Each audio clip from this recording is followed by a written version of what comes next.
Hello, everybody. My name is Markiplier, and welcome back to something I don't know. Today, we're doing a review on Final Fantasy 15. I told y'all I would do the review once I got my voice back, and I got it back last week, and I was like, I don't want to film this review. And then I kept putting it off over and over, and then I got really bored today, and I was like, you want to know what? I'm going to do this review today. So that's what we're doing. We're doing the review today. Yay! Hooray! I have the script right here, and we have gameplay for y'all to watch while I read this review. Final Fantasy 15 review. The premise. The premise is Noctis needs to go marry Lady Lunafreya for peace between Insomniac and Niflheim.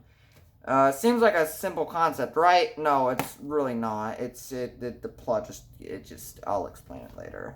Combat in this game is terrible. All you're gonna be doing is holding circle and healing when you get oh my god, I stuttered.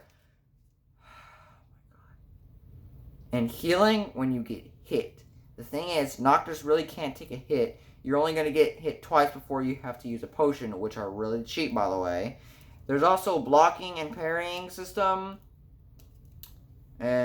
which will only work if you have the Mangekyo Sharingan. Now, if you play the defensive way, then the blocking and parrying system will work much better. But you can't openly attack, you'll still get a hit sometimes, and there's no team-up attacks. But I would recommend only using it on big enemies, just like one big demon, not small groups like Vortus. Side quests. Side quests are stupid. My only motive for doing them is XP. This is one of the only parts of the game that isn't fun. In the Better Crossbow mission, you need to get metal scraps for Cid. Now, the only reason I'm calling this one out is because the place you find it is halfway across the map. Not only that, after you give it to Cid, the weapon becomes locked and you can't unequip it until it's done upgrading. Which doesn't have a time limit, and that does not have a time limit, so you'll only have to check it until you can use it again. Traveling at night. Traveling at night is, oh my god, terrible. The game really doesn't want you to travel at night.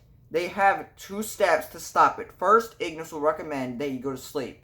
But if you push past him, the game itself will actively try to stop you by A, if you're riding in the car, Ignis won't drive you, so you have to drive yourself. Then they'll spawn an OP enemy in the middle of the road, but after that, you can't drive or get back in the car, so you have to wait until the enemy goes away. And B, if you're on chocobos, they'll stop listening to you, and you can't get on them until the enemy leaves. Thing is, none of this would be a problem if there weren't nighttime specific quests. I would just go to sleep. There would be no purpose for me to be out at night. The characters. Noctis is blonde and I said blonde. Noctis is bland and quiet, and I can't pinpoint his traits. This is Noctis right here, by the way. He's just really bland. Like, he's the main character, and he barely says anything. When he gets emotional, it's kind of funny, because it's really bad. Ignis. Ignis is really annoying and smart. He seems like a robot. Prompto is very annoying, and he won't shut up. He'll constantly make the game longer with photography quests and stupid chocobo side quests that are kind of worth it because you get chocobos unlocked and you get more hunts and restaurants and stuff like that.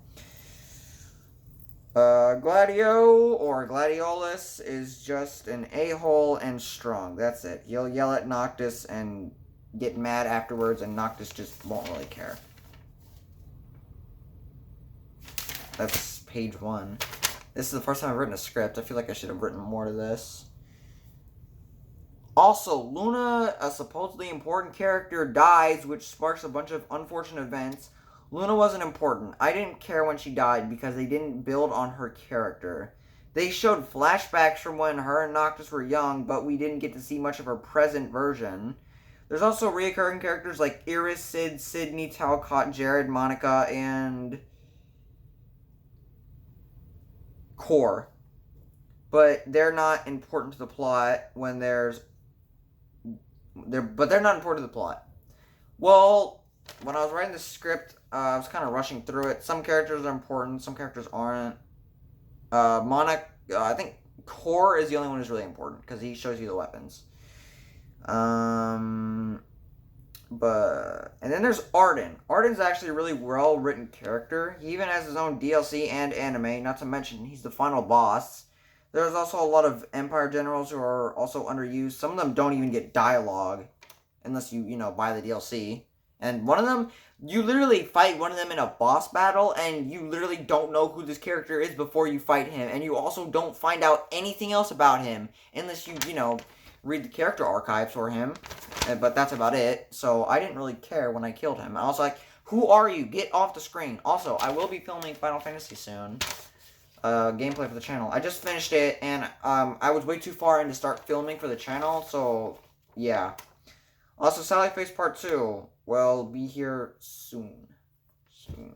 I need to film it, but, soon. I'm filming this video first. Okay.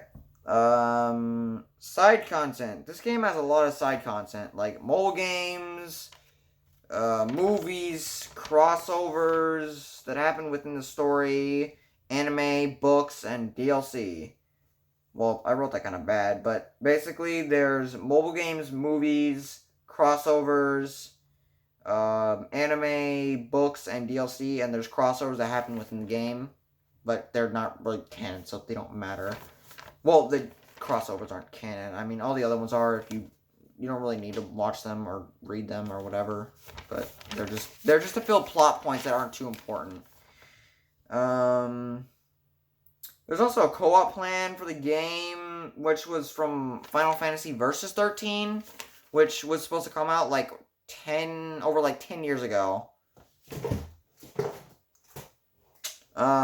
Basically, in the co-op, you can play as the other guys, and that was it. And you can't do that during the normal game, either. Well, you can do it once, because there's this one part in the game where Noctis, Ignis, and Gladiolus get separated from each other when they're trying to save Prompto. So you can either play as Noctis, which is the normal difficulty, or you can play as Gladio and Ignis, which is the easy difficulty. And I chose Gladiolus. And he was pretty fun. He was actually really fun to play as, because of his combos. But yeah,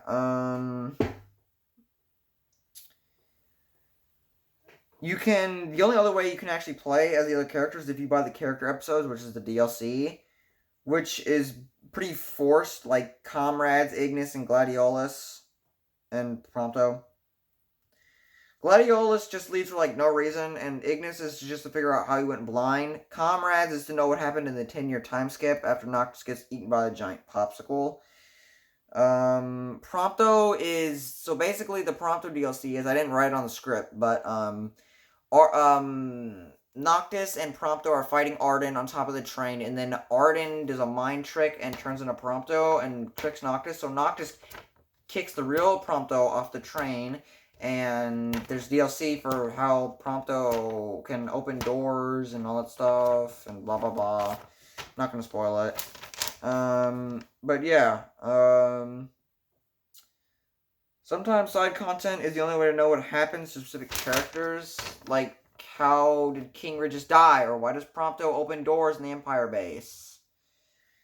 Yeah. Off-screen? It just says off-screen. I don't know. The plot is a mess. Characters die off-screen so much, which ties into the DLC. So if you want to know how the king died, you have to watch the movie, which I'll do a review on that in another video. That movie, here it is right here. This is the movie. This is literally a cutscene from the movie. Or, well, this is, clips from the movie that they put in the game. Yeah. So, Final Fantasy Versus 13. I'm going to put on a completely separate thing for that. So, let me just... And this is Final Fantasy 13. It looks really good. I actually like how the characters look in this. There's Noctis. Looks relatively the same. Their graphics are a lot different. Lucius looks pretty similar to just a normal city. There are the tombs with the weapons, I think. Nope, that's a castle. Yeah, this trailer was really... This trailer made Noctis look a lot cooler than he actually is in the game. He can do this in the game. Yeah, y'all see how there's swords and stuff? Yeah, he can do that in the game. But this you can't do any of this stuff in the game in this, well, okay, you want to know what? Let me get back on topic. Y'all will see why you can't do any of that. Why does he have red? You know what? He looks really cool in this trailer, and he can't actually do any of the stuff in the game. Point taken. All right. Final Fantasy Versus 13 change in direction. When development started on what is now known as Final Fantasy 15, it was originally Final Fantasy Versus 13, which was being directed by Tetsuya Nomura, which was then switched to Hajime Tabata because Square Enix is run by a bunch of idiots, and the direction switch led to different character designs, different characters, and different animation style. Not only that, it also led to Tetsuya making Riku in the Kingdom Hearts, and one cinematic for the game was literally just a recreation of the Versus 13 trailer. After Ignis Goes Blind. After Ignis Goes Blind, the gameplay changes drastically. He can't fight, drive, or cook. By the way, I wrote the script when I was halfway through the game. I hadn't actually finished it yet. That's why that explains this section. He can't fight, drive, or cook anymore, and you can't go too far without Gladio or Prompto yelling at you. And since you can't fight, combat becomes a lot harder, and you take more hits, and you have to do a lot more work. Score. I give Final Fantasy 15 a 5 out of 10. Wasted potential, stupid plot, and boring characters. Insert outro here. Subscribe if you guys would like to become a true item. That's way too bland. I don't know. I like how the characters look in this. See, they look pretty similar to what they look like in the game. Prompto looks pretty different. I kind of like him more in this game. There's Gladiolus. There's Prompto right there with the white shirt. Ignis pretty much looks the same. His nose looks kind of weird. The characters pretty much look the same. I like Noctis' clothes in this one. Ooh, that made them look really stupid. Yeah, we'll play it soon. Also have another thing called Raw Reviews where I watch a movie unscripted that I've never seen before. We might do a review on Dora if they have it on Prime Video, because I watched a little bit of it, and boy oh boy did I hate that game. Or not that game, that movie. I saw a little bit of it, and I hated everything that I saw. But yeah, punchline, and yeah, all that stuff. Subscribe if you would like to become a true iDubbbz fan. And I'll see you guys in the next video, which I have no idea what it's going to be. Just, yeah, deal with it.